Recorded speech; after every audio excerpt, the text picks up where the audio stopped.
თბილისში მე-13 საშობაო ფესტივალი გაიხსნა. ფესტივალის განმავლობაში მსმენელს საშუალება ექნება კლასიკური მუსიკის, ფოლკლორის და ჯაზის საღამოებს დაესწროს.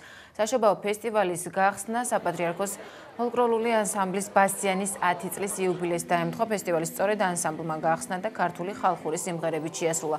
კონცერტს საქართველოს კათოლიკოს პატრიარქიც ესწრებოდა. ფესტივალი საქართველოს კონსერვატორიის და კულტურის სამინისტროს ორგანიზებით ტარდება და ის 30 დეკემბრამდე გაგრძელდება.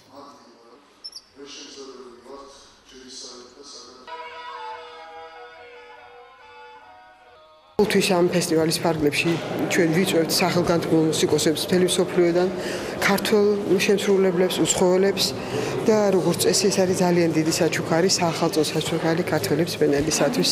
და ჩვენი მსმენელი გავახაროთ, ახალი რეპერტუარი შემთავაზოთ და ძალიან საინტერესოა საერთოდ თბილისში კონცერტების ჩატარება. ამ ბოლო პერიოდში უცხოეთში ვატარებ ძალიან ბევრ კონცერტებს და თბილისში ყოველთვის გვიხარია და საქართველოში კონცერტის ჩატარება.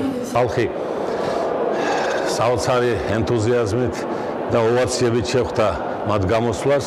შეიძლება ითქვას, რომ ბასიანმა კიდევ ახალი ფურცელი ჩაწერა თავის ლამაზ შემოქმედებაში.